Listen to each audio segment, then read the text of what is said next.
pediatría. Son las 4 especialidades que vamos a hacer. La primera fase es solo reumatología, a sus exámenes teóricos. La segunda fase es gastroenterología y la tercera fase es endocrino, pediatría. ¿Ya? Son las 3 fases. Entonces, un día más tardecito debo enviar el cronograma, la calendarización, que ya sepan bien cuándo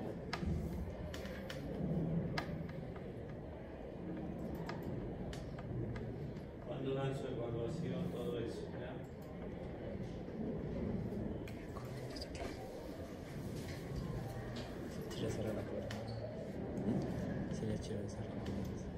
Bueno, entonces yo le voy a hacer sobre esta clase, soy su coordinador, ya me conocen todos.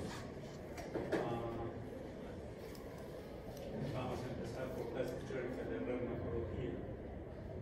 Desde mañana ya vienen otros docentes. Yo lo que hago es coordinar contigo sus exámenes, que todo esté bien, que sus prácticas estén bien, que las teorías estén bien, si por algo problemas en prácticas que el docente no hace, etcétera. Todo eso se comunican contigo y tú me comunicas, ¿ya?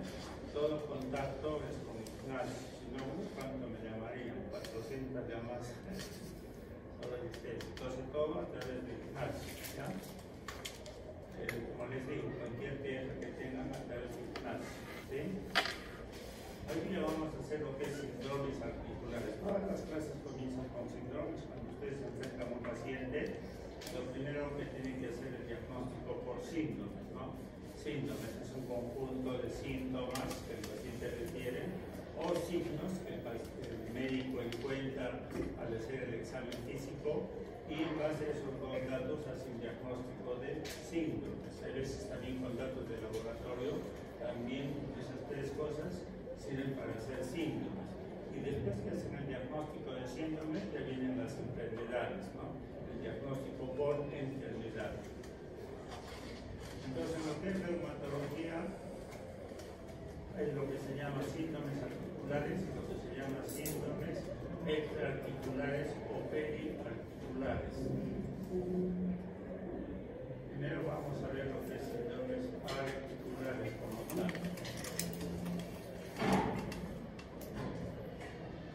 Ya, entonces, comencemos por síndrome articular. Ustedes ya han hecho anatomía y lo que es síndrome articular, básicamente una articulación. El tema reumatología, en esencia, estudia lo que es articulaciones, ¿ya? Reumatología, en esencia, articulaciones. Pero se estudia también el hueso, se estudia los músculos, otros órganos de la ecología, desde luego que sí. Hoy en día todo nuestro cuerpo está ligado, está entrelazado, ¿no?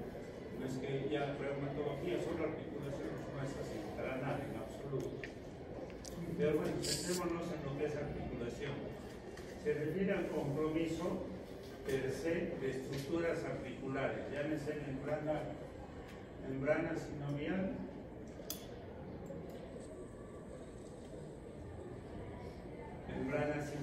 que está cubriendo la articulación, y el cartílago articular.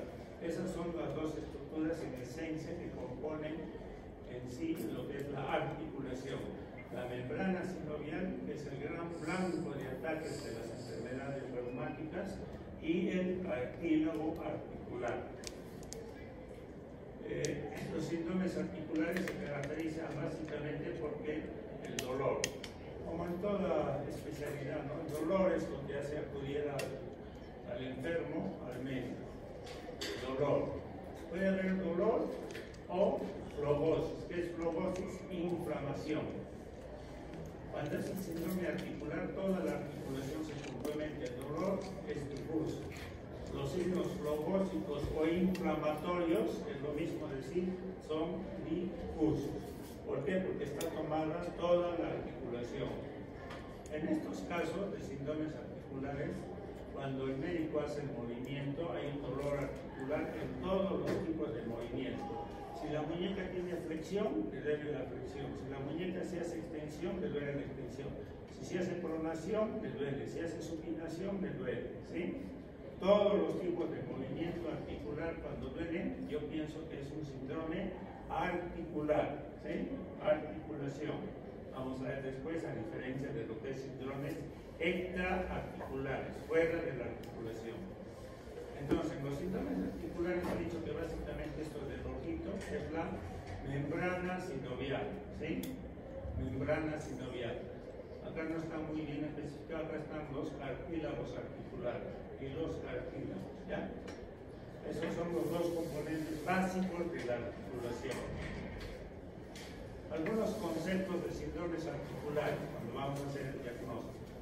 ¿Qué es artralgia? Su nombre lo dice, dolor articular, ¿sí? ¿Qué es artritis? Es lo mismo decir artritis que sinovitis. Inflamación de quién? De la membrana sinovial, ¿ya? Inflamación. Es lo mismo decir la palabra inflamación que fibrosis, ¿sí? Inflamación o fibrosis. El término sinovitis se utiliza poco, lo que más se utiliza es artritis. Derrame sinovial, cuando hay presencia de líquido en la cavidad articular. Normalmente tenemos un poquito de líquido, 1 centímetro, 2 centímetros, ¿ya? Pero derrame implica mayor de esa cantidad. Usualmente hay derrame porque la membrana sinovial está inflamada por diversos motivos. Si está inflamada de un carácter, en enfermedades reumáticas, la gran mayoría de veces es de carácter inflamatorio. Se inflama la membrana sinovial. Esa inflamación se llama artritis o sinovitis. Y las grandes enfermedades reumáticas que dan sinovitis o artritis son las enfermedades que se llaman difusas del tejido conectivo. Entonces vamos a ver si es de carácter inflamatorio, ¿ya? Séptico, cuando la membrana sinovial, ahí se instala más bien un proceso infeccioso bacterial. Y el líquido va a ser, el derrame sinovial va a ser séptico, pus ahí, ¿ya? Y hay otro en el cual el líquido es hemorrágico. ¿Producto de qué? Viene de un golpe directo, en el cual se produce hemorragia dentro de la articulación, o bien producto de que no hay buena cantidad de factores de coagulación, el 8, el 9. Y entonces esos factores de coagulación en déficit hacen que se produzca hemorragia en la articulación, en el espacio articular, ¿sí? Por el tiempo de evolución, la gran mayoría de enfermedades, no hablo de reumatología nomás, son agudas o crónicas. Agudas cuando duran hasta 6 semanas. El tiempo característico de enfermedades que duran hasta 6 semanas es la fiebre reumática. Antes había con este diagnóstico, hoy en día casi no se lo ve, ¿ya? Pero la fiebre reumática es una artritis aguda que no pasa de las 6 semanas, usualmente. Y crónicas, aquellas que pasan de las 6 semanas. La gran mayoría de enfermedades reumáticas son crónicas, la gran mayoría. En ese ejemplo tenemos las enfermedades difusas de tejido conectivo.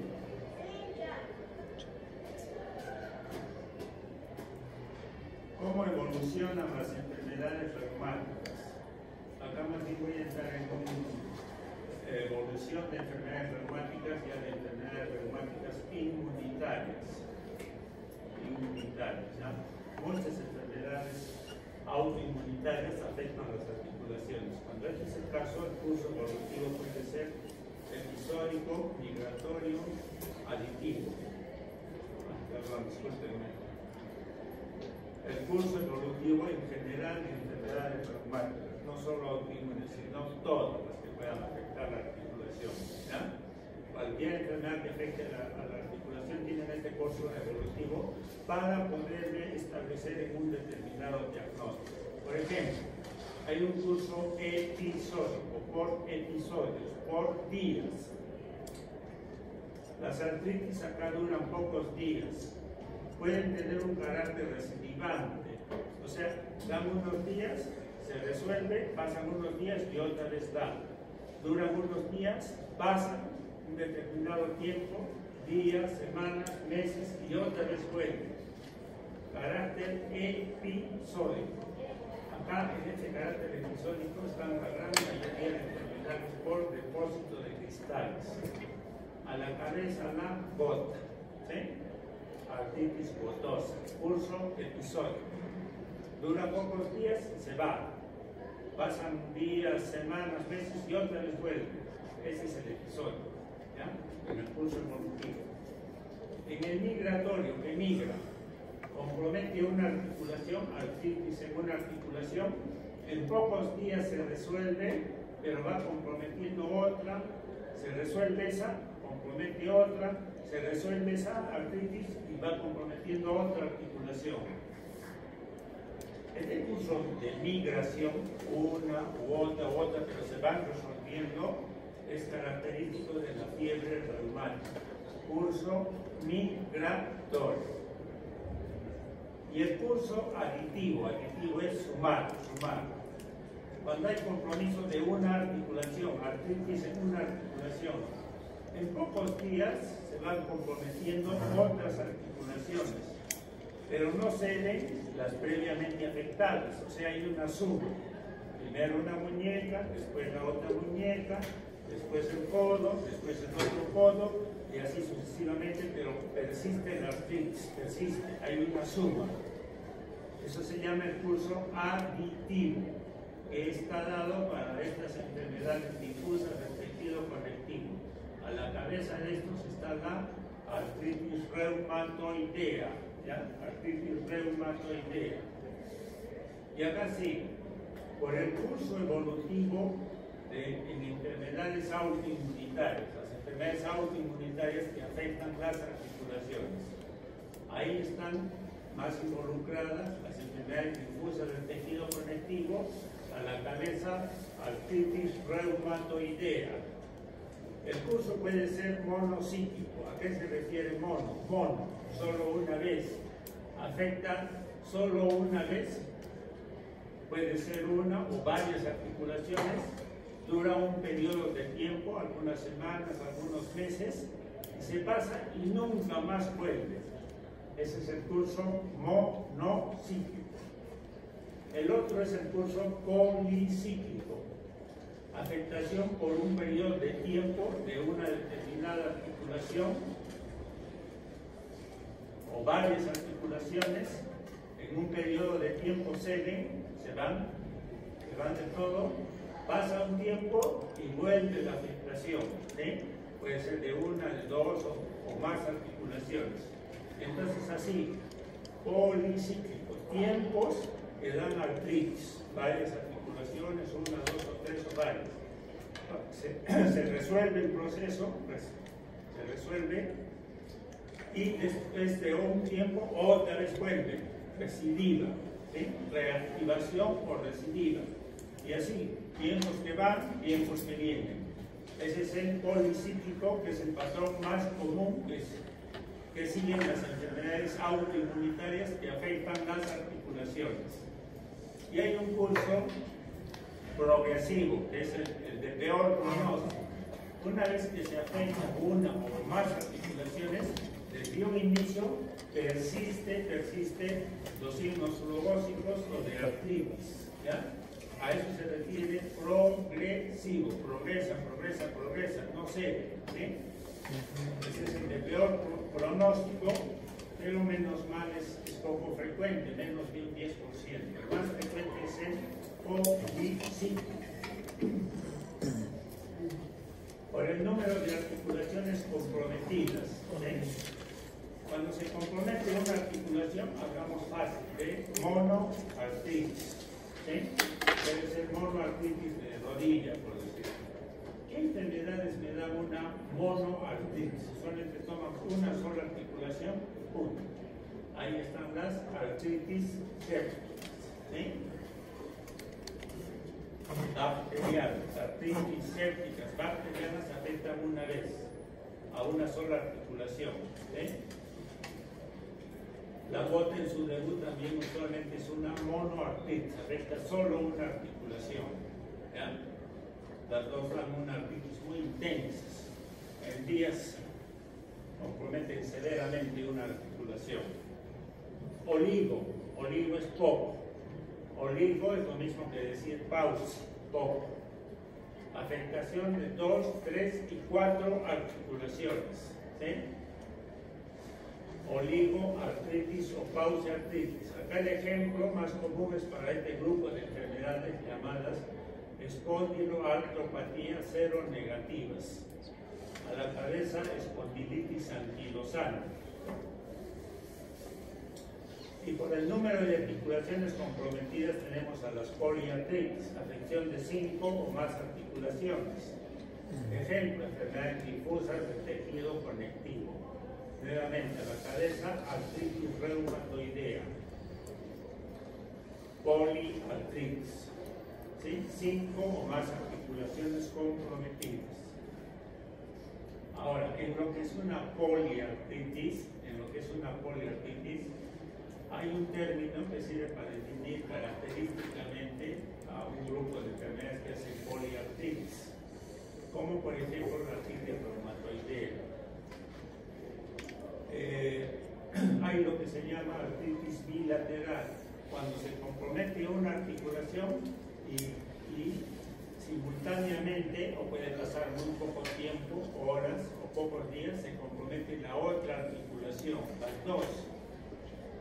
Entonces es una artritis bilateral, las dos muñecas, por ejemplo. ¿A qué se refiere? En el término bilateral entran más las enfermedades difusas del tejido conectivo. A la cabeza, artritis reumatoidea.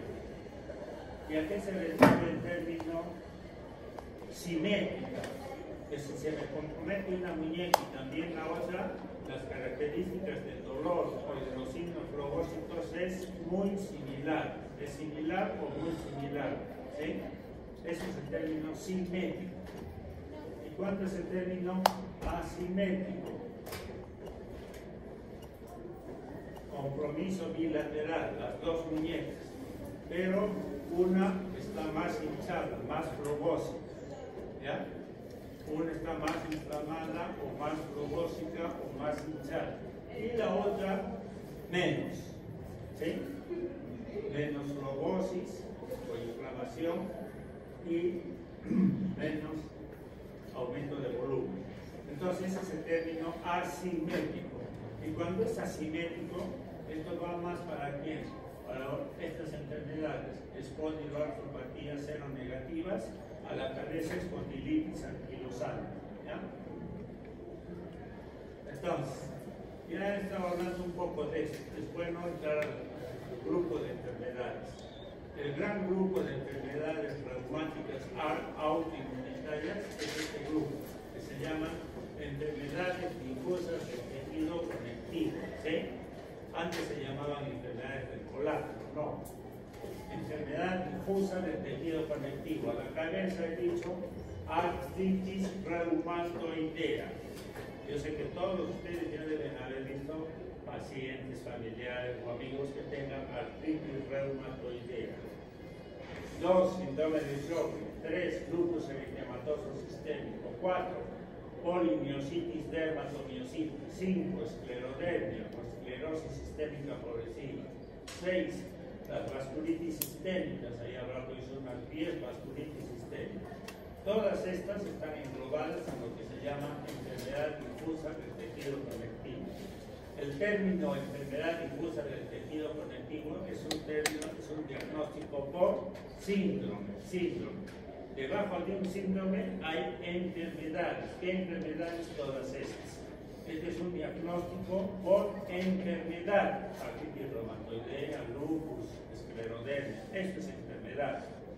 Enfermedad difusa del tejido conectivo es un síndrome.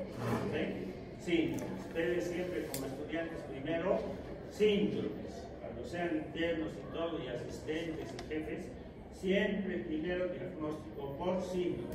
Si yo me voy a dar primero un diagnóstico por enfermedad, digo polimiositis, es una polimiositis, y después resulta que no es, y después ¿qué puede ser entonces? No pusieron primero síndromes, porque si yo pongo síndromes, todas estas me pueden dar este síndrome. Entonces, si no es artritis reumatoidea, puede ser Sjögren, puede ser lupus. ¿Se dan cuenta? Siempre primero síndromes. Y hay otro gran grupo de enfermedades llamadas espondiloartropatías seronegativas. Espóndilo, de compromiso en la columna lumbar. Artropatía, de compromiso en articulaciones. Y seronegativas, de que en el suero de estos pacientes el suero es negativo para el factor reumatoideo. ¿Sí? Usualmente en estas enfermedades difusos del tejido conectivo como artritis reumatoidea, el factor reumatoideo es positivo. En el suero de los pacientes encontramos factor reumatoideo positivo. Pero en las espondiloartropatías cero negativas, cuando hacemos examen de sangre, separamos el suero, ahí no va a estar presente el factor reumatoideo. Lo va a estar, sí puede estar como en una población normal, puede ser positivo el factor reumatoideo, menos del 5% de la población normal tiene un factor reumatoideo positivo.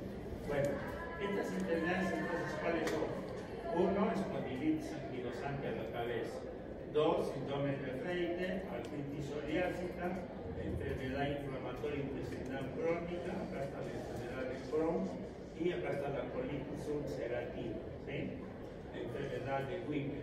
Todas estas son enfermedades autoinmunitarias. Acá todas estas son enfermedades autoinmunitarias y estas seronegativas también, todas son enfermedades autoinmunitarias, ¿sí?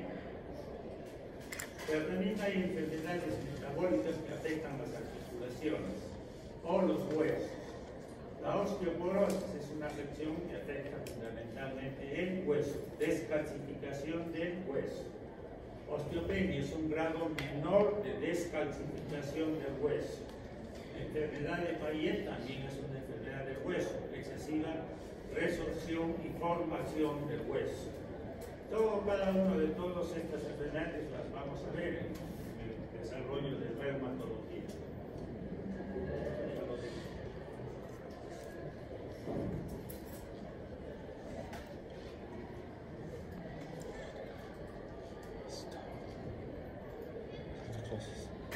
Y ahora vamos a ver los síndromes extraarticulares, que están fuera de la articulación, llamados también síndromes periarticulares, en la cual hay un compromiso de estructuras periarticulares, fuera de la articulación.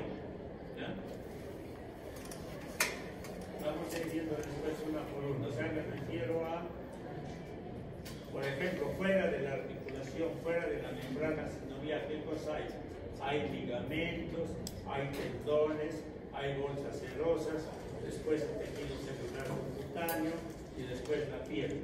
Todo eso de afuera, todo eso se llaman los reumatismos extraarticulares, ¿ya? En la cual entonces el compromiso es de estructuras periarticulares.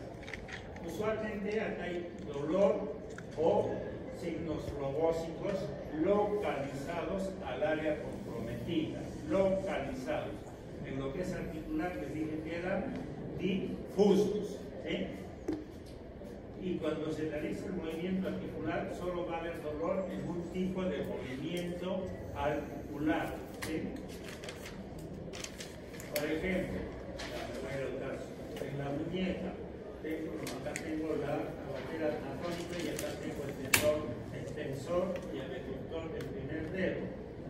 Entonces, si yo hago el movimiento de reducción y extensión, se va a comprometer este tendón y solo me duele aquí. Es un dolor localizado al movimiento. Es un dolor localizado en el cual el paciente viene y me dice, me duele aquí, ¿sí? Entonces, este es un diagnóstico por síndromes, este es un síndrome periarticular, es un reumatismo extraarticular. En cambio, cuando hay una artritis, el paciente viene y me duele todo, hago cualquier tipo de movimiento y me duele, ¿sí? Ese es en el articular. Y en el extraarticular, me repito, es localizado. Entonces, por fuera de las articulaciones tenemos los tendones. Cuando se inflama un tendón, eso se llama tendinitis, inflamación de un tendón, ¿sí? Tendinitis es un síndrome extraarticular. Entesitis, llamado también entesopatía, es lo mismo decir. Es la inflamación en la zona de inserción de tendón en el hueso. ¿Sí? El tendón de Aquiles se inserta en la tuberosidad del calcáneo. Todos se puede tocar eso. El tendón de Aquiles se inserta en la tuberosidad del calcáneo.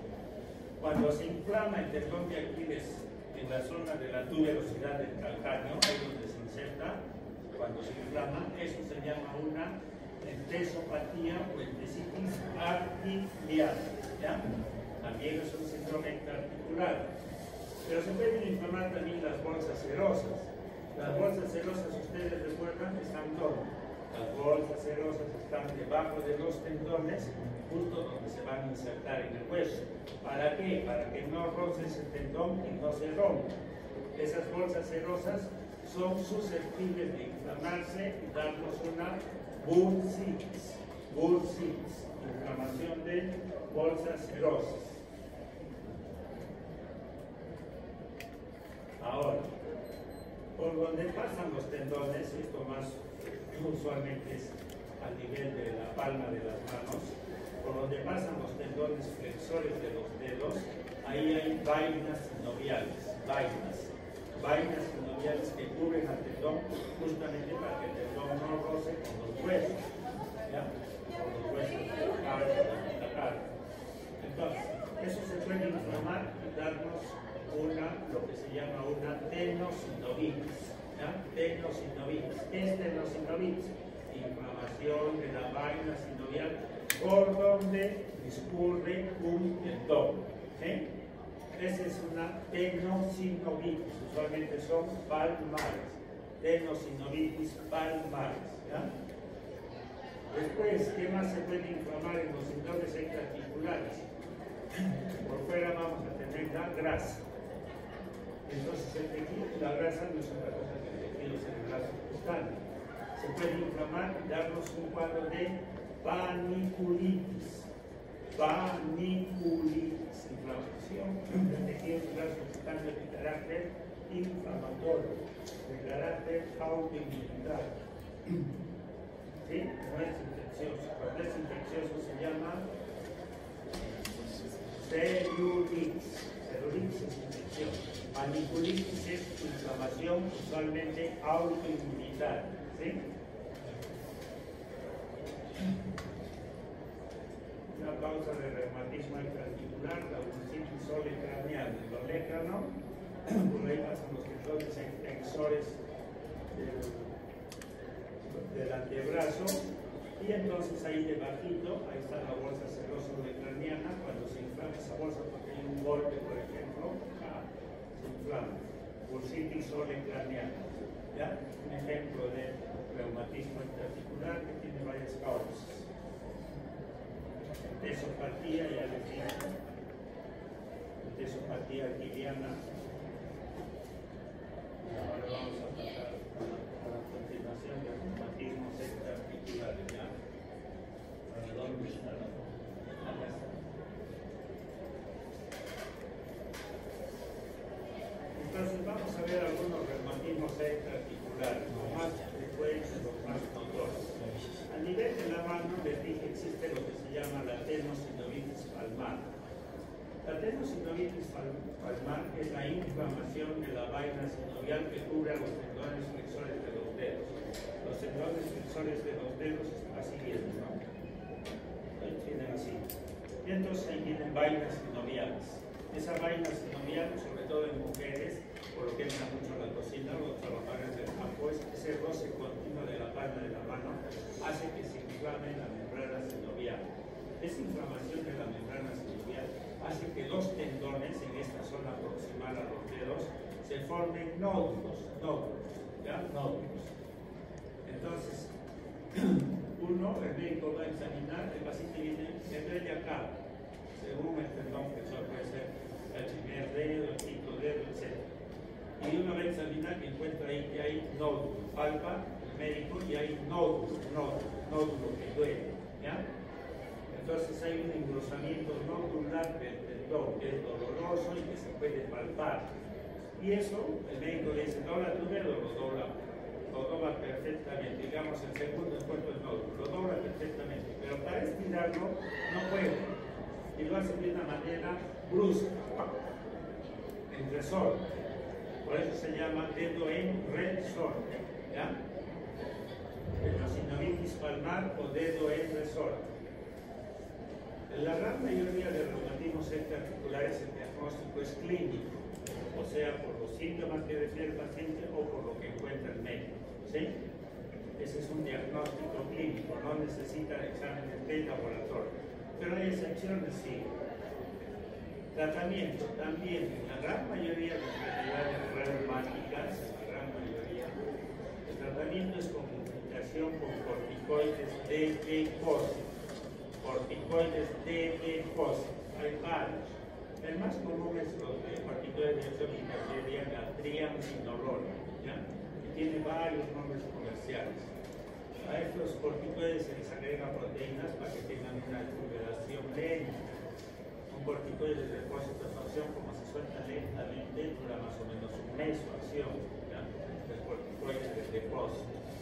Básicamente de triamcinolona, pero también hay de dexametasona, de betametazonas, corticoides de depósito.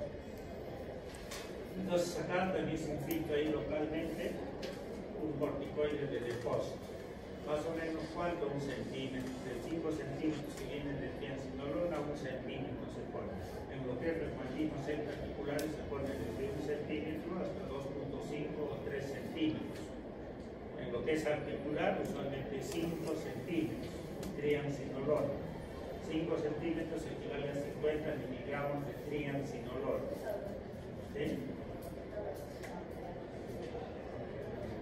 Cuando se pone, vuelve, tratamiento quirúrgico. El traumatólogo hace los tratamientos quirúrgicos.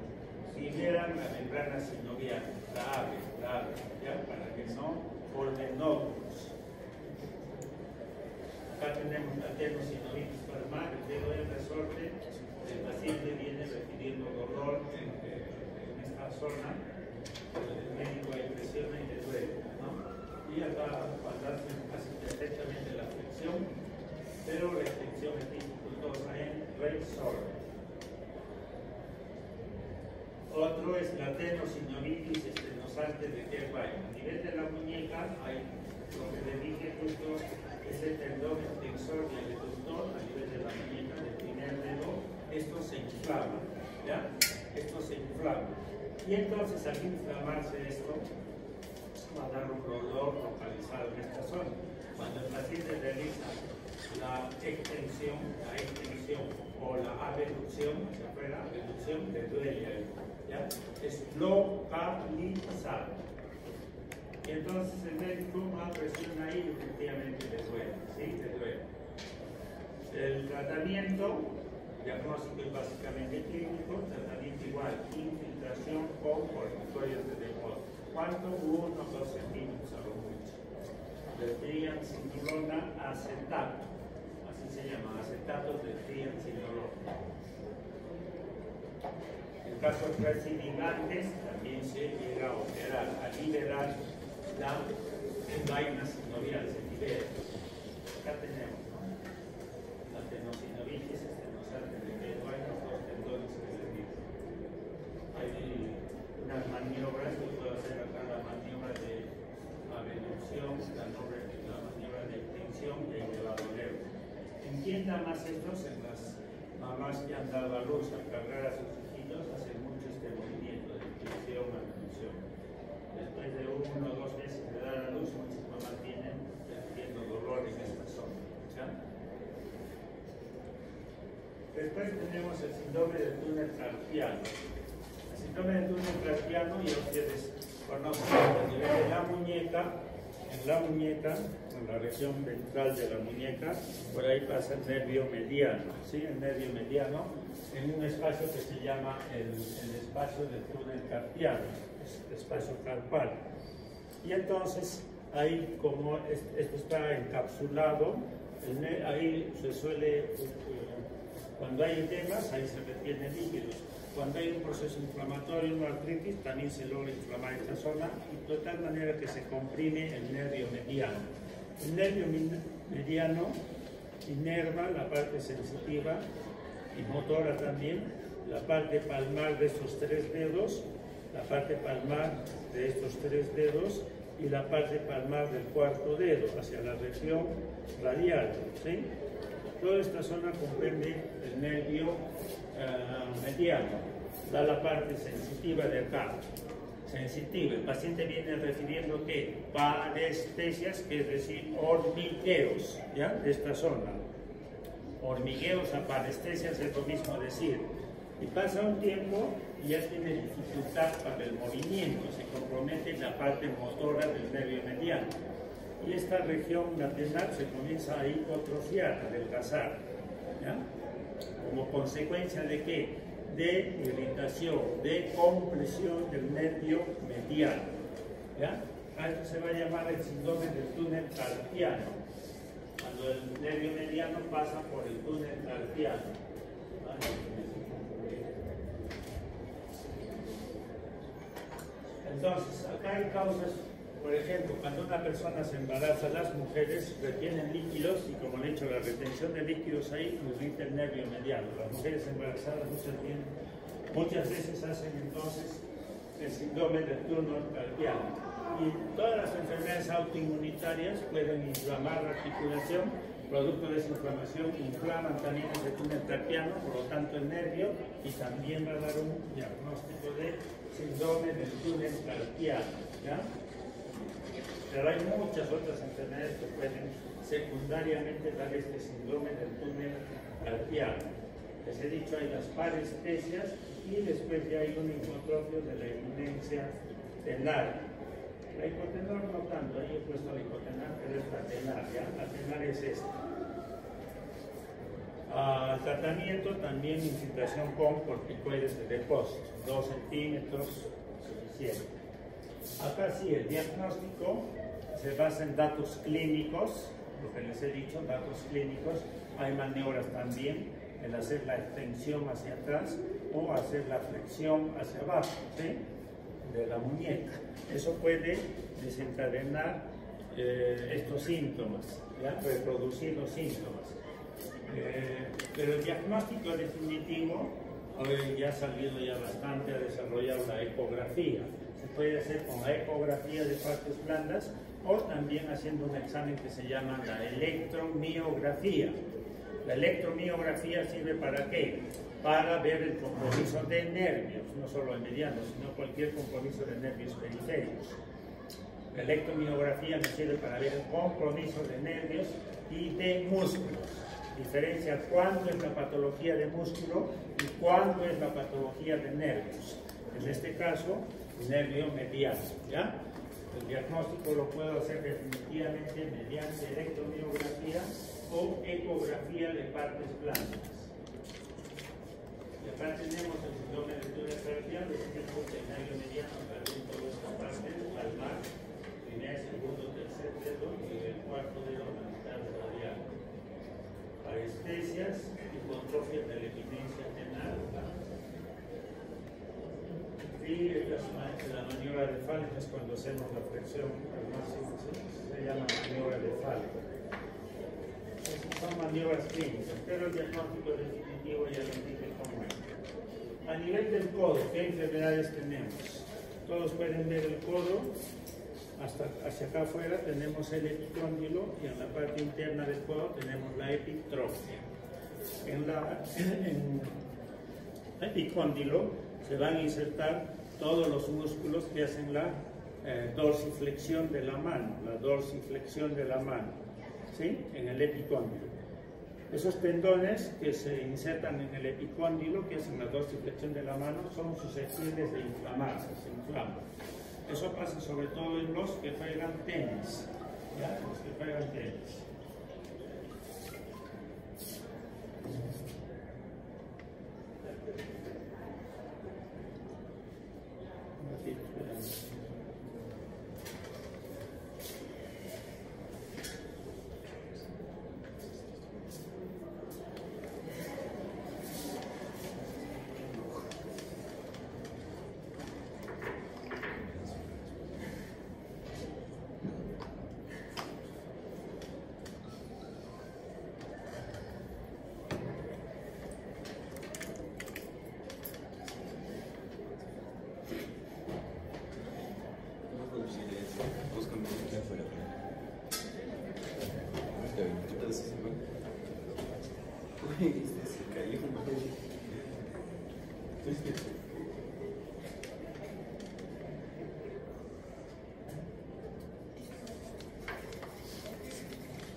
Entonces ahí se inflama, ¿no?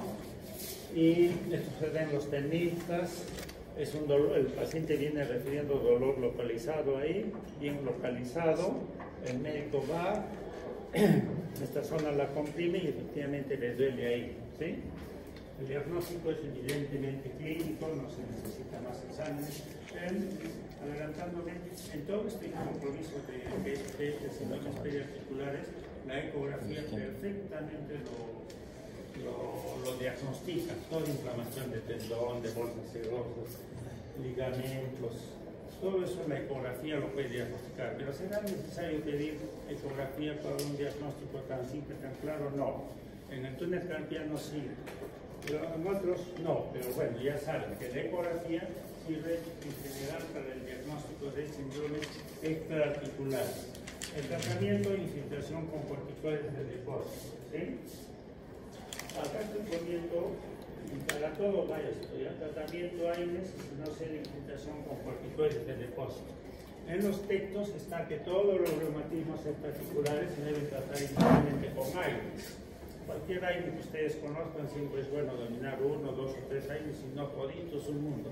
Se confunden con dosis, cuánto tiempo hay que dar, cada cuánto tiempo, y hay que dominar bien 1, 2, 3 y administrarlos. Los AINES son los medicamentos que más se utilizan en el mundo porque sirven para calmar cualquier tipo de dolor, cualquier tipo de inflamación.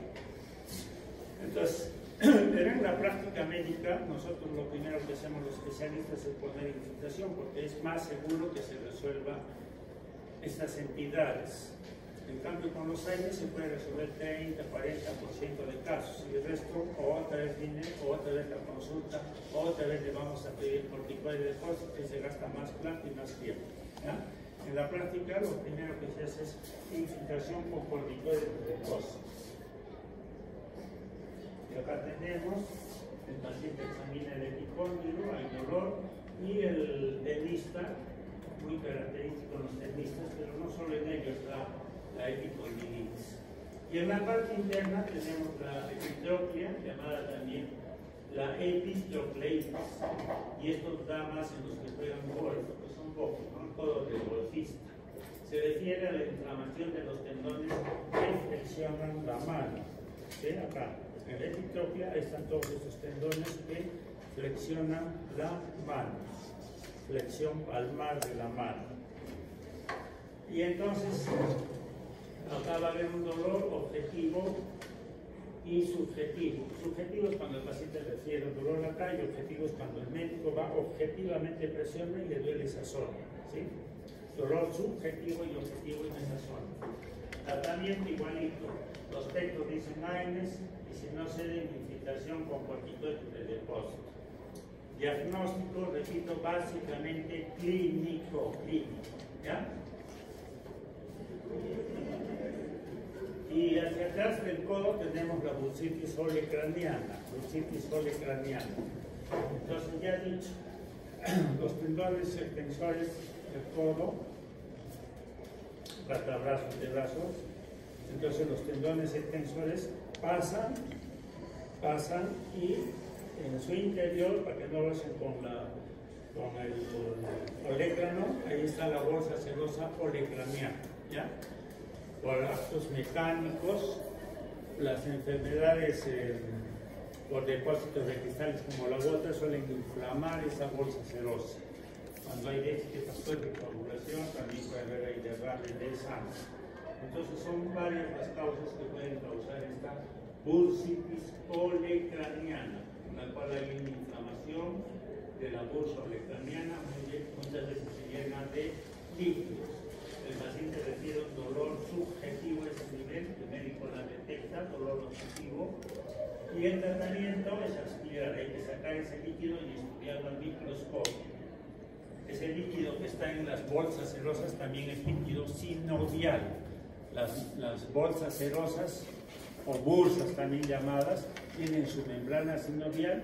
Esa membrana sinovial se puede inflamar y derramar líquido, ¿ya? Líquido sinovial. Las bolsas serosas están cubiertas por membrana sinovial. Entonces, el tratamiento hay que aspirar y estudiar ese líquido sinovial. De acuerdo a eso se le dará tratamiento. Cuando es netamente inflamatorio, cuando es séptico, pueden entrar ahí bacterias, antibióticos, o cuando hay depósitos de cristales de ácido úrico como la gota, se da lopudinol, por ejemplo. ¿Ya? Una bursitis olecraniana hay que estudiar. Acá tenemos básicamente una bursitis olecraniana, siempre localizada. Esta es una gota.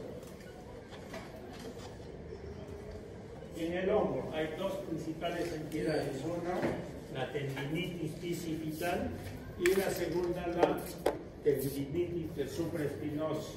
¿Sí? Son dos las principales entidades que van a dar síntomas dolorosos a nivel del hombro.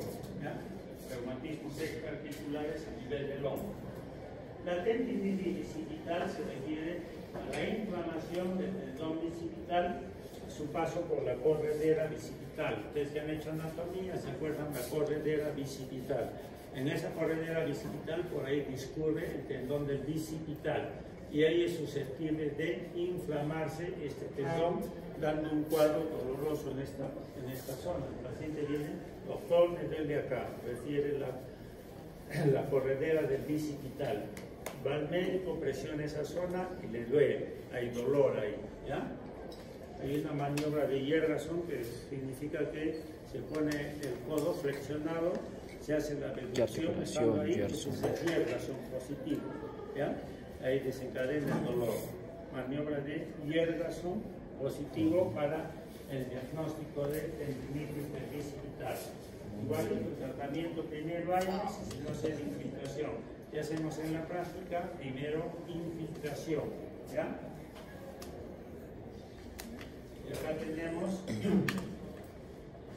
el tendón largo del disco, o la corredera bicipital, ahí da dolor, y ahí el médico va a infiltrar corticoides de depósito. Tendinitis bicipital. Y el otro, el más frecuente, los dos son frecuentes, la tendinitis del supraespinoso. Este tendón del supraespinoso está bien pegadito, este tendón a la bursa subacromial. ¿Ya? Debajo del acromio está la bolsa serosa subacromial y más abajito el tendón del supraespinoso. Y entonces ahí se inflama, puede inflamarse el tendón, inflamación del tendón del supraespinoso, una tendinitis del supraespinoso, o puede inflamarse solo la bolsa subacromial y dar una bursitis subacromial. Lo usual es que los dos al mismo tiempo se comprometen. ¿Ya? Es un dolor localizado debajo del acromio. Ahí duele, el paciente viene ahí recibiendo dolor. El médico presiona esa zona y le duele. Hay un dolor a la abducción del hombro entre los 60 y 110 grados. Hacia adentro es abducción, hacia afuera abducción. Abducción, ahí estoy en 45 grados. Acá estaré en los 60 y hasta acá es 180 ya, hasta ahí se largo es 110. Entre esta zona es que es el dolor, abducción entre los 60 y 110 grados, ¿ya? Y se desencadena el dolor en la región subacromial. Igualito, tratamiento, los tectosaines, después infiltración. Lo que hacemos usualmente es infiltrar debajo del acromio. 2 centímetros de acetato de triamcinolona. Ahora, en estas dos entidades que son las dos más frecuentes, los pacientes tienen dolor, son dolor bien fuertes en la noche, sobre todo viene, y hace que el paciente no lo mueva el hombro. Cuando no tiene a quien consultar, entonces lo que hace el paciente es quedarse ahí, pues no moverlo, porque el movimiento le duele más. Entonces, al no moverlo, se forma un hombro muy rígido. La cápsula que envuelve a la membrana sinovial se pone rígida, dura. Y entonces ya los movimientos son muy acortados. Esos movimientos muy acortados, eso significa que este hombro hay entrado en rigidez, se le llama hombro congelado o capsulitis adhesiva. La cápsula está engrosada, está bien adherida. Ahí también hay que hacer infiltraciones con corticoides en todo lo que es fibrosis de tendones, fibrosis de tejidos que se han fibrosado. Ahí la infiltración con corticoides ayuda a disolver esas fibrosis, ¿no? Entonces, hay una infiltración que tiene que hacerse fisioterapia, medicina física, para ayudar a reincorporarse los movimientos de la articulación. Entonces, acá tenemos el hueso, debajo del hueso acromion, está la bolsa serosa subacromial. El acromion celeste, la bolsa serosa subacromial, y más debajito va a estar el tendón del supraespinoso. Inflamación del tendón del supraespinoso, inflamación de la bolsa serosa subacromial. En esa zona artérica va a ser una infiltración debajo del acromion, 1 centímetro debajo, con una hojita, ahí se hace la infiltración. Dolor localizado en esa zona. En la cadera, todos pueden palparse, más los flacos como yo. Ahí está el trocánter mayor, ¿no? Bien fácil, lo que son gorditos más difíciles. Ahí está el trocánter mayor. Entonces, ese trocánter mayor, pues, ahí también tiene la bolsa serosa trocantérica, así se llama en los dos lados. Esa bolsa serosa trocantérica es susceptible de inflamarse y darle una bursitis trocantérica, así se llama, bursitis trocantérica, ahí localizado el dolor. El diagnóstico es básicamente clínico, el paciente recibe dolor ahí, el médico presiona, le duele y nuevamente aires o infiltración con corticoides. Eso es en la cadera. Y en las rodillas tenemos dos entidades. Uno, bueno, acá está la bursitis trocantérica, ¿ya? Y en la rodilla, tu vaso. bueno, en la rodilla también tenemos acá, tenemos la rótula o patela, ¿no? La rótula o patela. Y por ahí discurren esos músculos del cuádriceps, ¿sí? Ahí, por ahí discurren. Y debajito de los tendones, debajito de los tendones hay una bolsa serosa, para que no rocen pues los tendones. Esa bolsa serosa se llama prepatelar. Y si se inflama esa bolsa serosa en ese nivel, me va a dar una bursitis prepatelar, bursitis prepatelar. Esto es frecuente en las mujeres, sobre todo que van a la misa y se arrodillan, ¿no? Antes donde se arrodillaban eran unos maderos gruesos y entonces ese contacto hacía que se inflame. Ahora ya les han puesto colchonetas y es menos frecuente esta bursitis prepatelar. Es bien fácil, ¿no? El paciente tiene acá, me duele acá o bien está hinchado acá con líquido. Y el médico tiene que, si hay líquido, aspirar y sacar el líquido, ¿ya?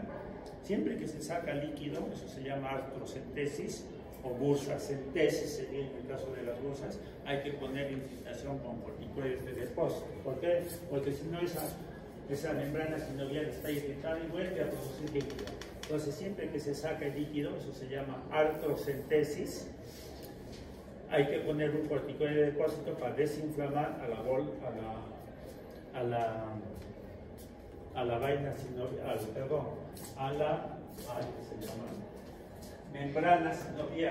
membrana sinovial, ¿ya? Y en la rodilla también en la parte interna, en la región correspondiente a la pierna, ahí queda una bolsa serosa que se llama la bolsa serosa anserina. Está debajo de los tendones que conforman la pata de ganso, la parte interna. Ahí vienen los tendones de la pata de ganso, se van a insertar acá en la parte superior de la tibia, y ahí debajito está la bolsa serosa anserina, que también es susceptible de inflamarse y darnos una bursitis anserina, ¿ya? Diagnóstico clínico, tratamiento, infiltración, ¿ya? Acá tenemos la bursitis anserina, y ahí infiltrando la bolsa serosa, la bursitis anserina. Ahí ahí nomás acabamos con lo que es reumatismos extraarticulares. Desde luego que en el pie también hay uno, pero más son mecánicos, de causa mecánica. Entonces, para diferenciarlo, todo lo que hemos hablado de reumatismos extraarticulares, finalmente recordar que los reumatismos articulares, artritis, se refiere a inflamación, miren todo, ¿no? Es generalizado. En cambio, los extraarticulares son localizados. Localizados.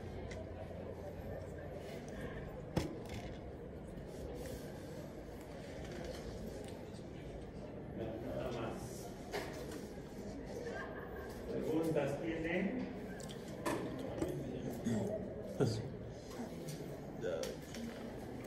Entonces, los que más reciben les cuento un punto. Tú me tienes que mandar la relación de los que han venido. Les pondré que un cuarto de punto positivo. Para que asistan, pe. Un cuarto de punto no ganan nada. O medio punto. Medio punto. Mandan al golden y ¿Sí? no vienen, pe. Lo hacemos al toque, Denos 2 minutos. 1, 2.